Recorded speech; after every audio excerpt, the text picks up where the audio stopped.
Ouais. Et alors, ça va commencer là? Bon les gars, c'est Jean-Caisse, ça va être incroyable, je vous ai préparé 3 épisodes de folie, mieux que la télé, Netflix, médias, Pornhub, tout. C'est incroyable, c'est un feu d'artifice. Accrochez-vous, prenez du popcorn, prenez un cahier de quoi noter. Formule, t'écris tout. 3, 2, 1, 0. Je fais des intros, c'est incroyable.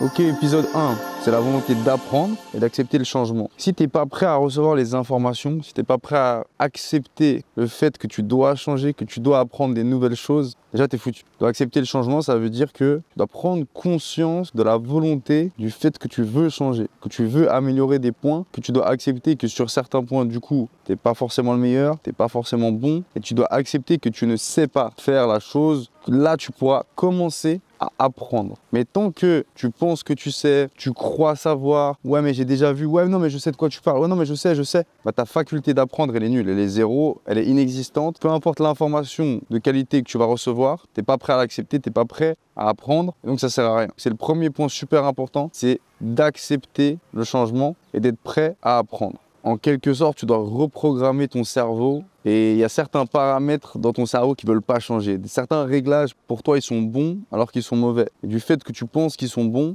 bah, c'est super dur de revenir dessus et d'accepter qu'ils étaient mal paramétrés, même si c'est potentiellement une information que tu as reçue toute ta vie et que tu es sûr tu es persuadé qu'elle est juste, elle peut être fausse. C'est là où c'est intéressant de questionner le changement, de questionner les choses dont tu étais sûr toute ta vie qui ne sont pas forcément justes. Alors que ça fait peut-être 20 ans, 30 ans que tu les appliques, voire plus. Et c'est là que c'est intéressant d'accepter la possibilité qu'elle soit, pendant 30 ans, était fausse. Il faut accepter le fait que tu ne sais pas pour commencer à apprendre. Ça, c'est vraiment une clé. Ça a l'air super simple, super bête, super gna gna gna. La plupart des gens, quand vous parlez avec eux, non mais je sais, etc., ils sont pas prêts. Faites le test autour de vous. Quand vous donnez une information, c'est rare qu'elle ait entendue à sa valeur. Donc vous-même, vous devez travailler sur le fait que vous ne savez pas et que vous êtes prêt à apprendre.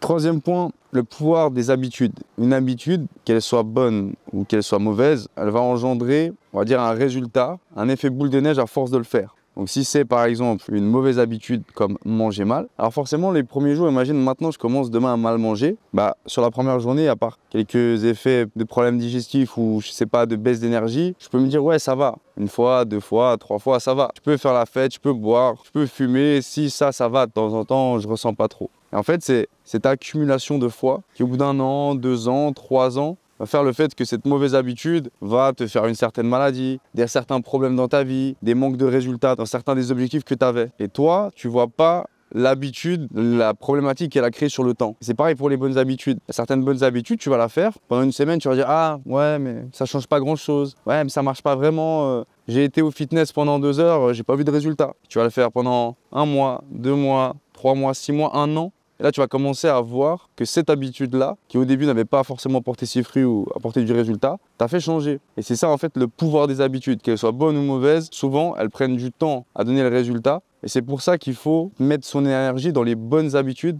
pour que cumuler ensemble toutes les bonnes habitudes que tu fais tous les jours fassent une montagne de résultats sur 1 an, 2 ans, 3 ans et continue toujours de monter en fait. Pour moi, l'habitude, la bonne habitude, elle est super importante. Tu ne peux pas te permettre de laisser place à des mauvaises habitudes qui vont prendre le dessus sur les années. Tous les jours, tu vas ajuster, modifier le paramètre. Tu vas pas voir la différence sur l'ajustement le jour même, et c'est sur la durée que chaque petit paramètre que tu as essayé de toucher, de questionner, de remettre en cause, qui va te donner ce résultat. Et ce résultat qui va arriver, il n'est jamais définitif. C'est pas genre, j'ai trouvé la formule parfaite, je ne dois plus jamais rien changer. Ça en continue sur toute ta vie. Tu dois tous les jours te remettre en question, travailler, chercher des autres solutions et apprendre et continuer d'apprendre. Il n'y a jamais un moment où tu vas te dire c'est bon, j'ai la formule parfaite, je sais tout, je suis le meilleur. Ce qui marchait peut-être il y a 3 ans ne marchera plus pour toi ou même en général dans 3 ans. Toujours remettre en question et toujours accepter la possibilité de changer les habitudes. Ensuite, alors la balance d'équilibre du travail et des pensées. Il y a la catégorie 1, c'est la pensée. Ok, moi je pense que ça, je visualise, je pense que ça, ce serait bien, mais ça, ce serait bien. Au final, ça fait 1 an que je pense, puis j'ai toujours rien fait. Puis t'as l'autre catégorie, c'est le mec qui passe à l'action, qui pense jamais. Il fait,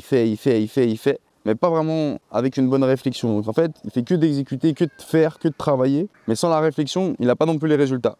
Malgré que moi, personnellement, je pense que un mec qui passe à l'action sans réfléchir peut potentiellement aller plus loin qu'un mec qui fait que de réfléchir sans passer à l'action. Et justement, la balance, donc l'équilibre entre les deux, c'est le juste milieu, c'est la bonne formule. Il faut penser, il faut agir. Et c'est le mix entre la pensée et les agissements qui donne le résultat. À vous d'ajuster en fonction des besoins et des projets et autres. Mais mettez-vous dans un coin de la tête qu'il faut toujours penser le projet et travailler, faire les actions pour le projet.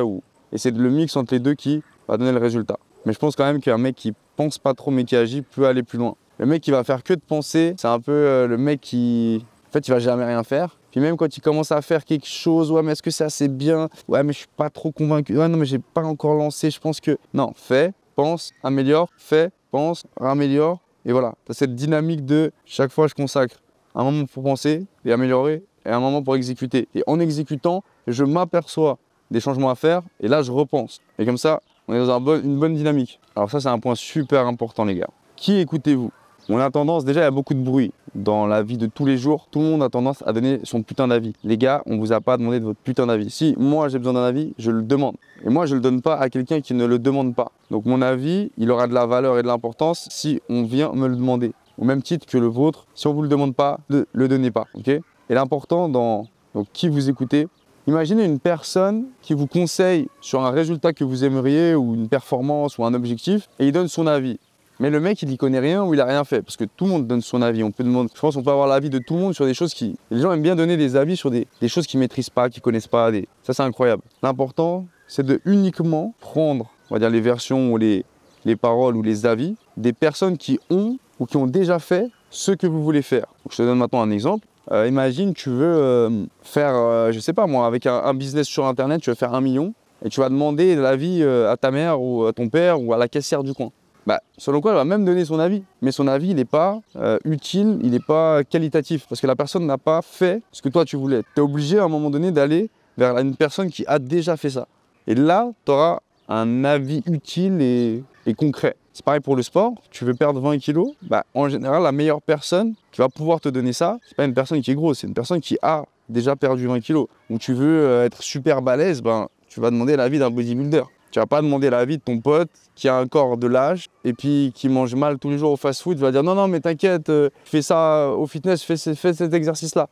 Non. Donc l'important, c'est d'écouter les personnes qui ont ce que vous voulez ou qui ont fait ce que vous voulez faire. C'est simple que ça s'arrête là. C'est les seuls avis que vous devez retenir et demander et c'est tout. Si la personne physiquement, vous ne la connaissez pas, vous ne la trouvez pas, il reste des formations, des vidéos YouTube, des livres sur des gens qui ont fait ce que vous voulez, qui ont vécu ce que vous êtes en train de vivre et ça s'arrête là. Prochain point, c'est le fait de définir ses objectifs. Vous allez aller nulle part si vous n'avez pas défini ce que vous voulez, quand vous le voulez et vos objectifs. Que ce soit pour les prochains mois, les prochaines années à venir, vous devez avoir un cahier, un journal, un poster, peu importe sous quelle forme vous visualisez vos objectifs.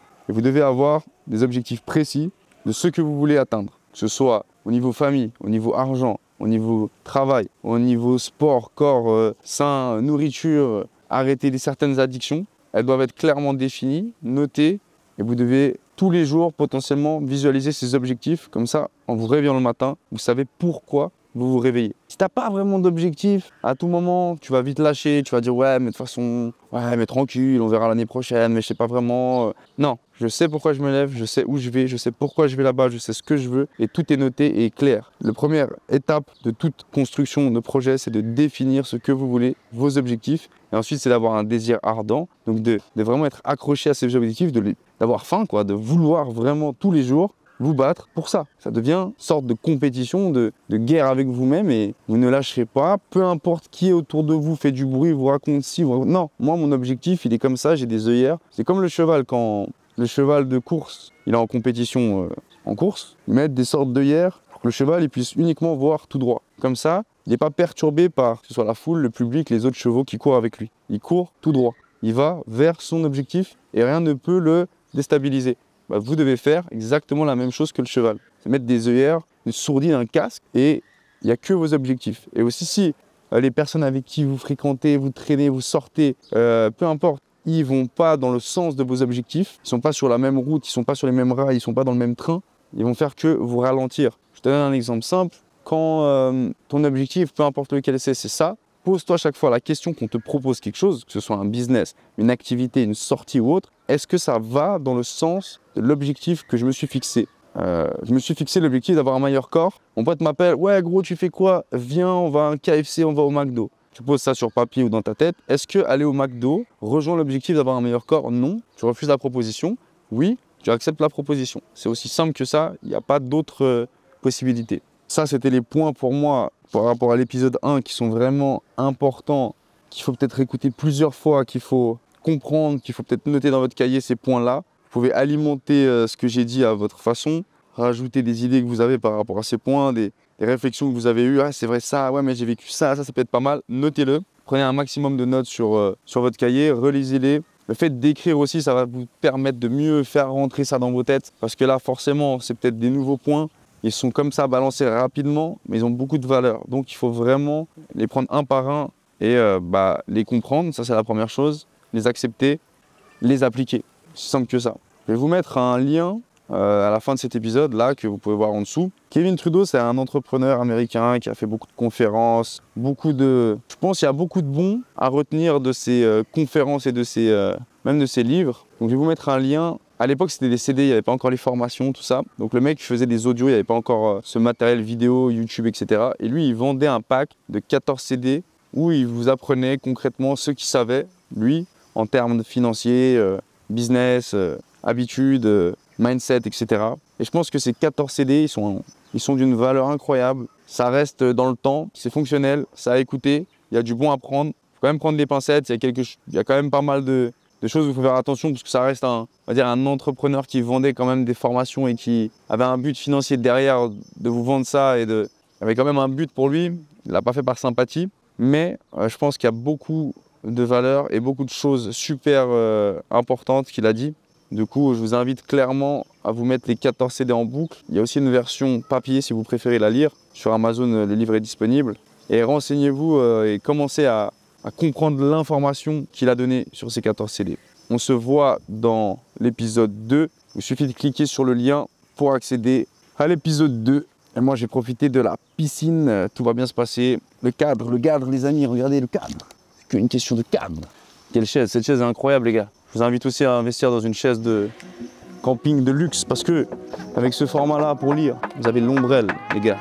Tout se passe au niveau de l'ombre ici. C'est incroyable. Ça va bien se passer.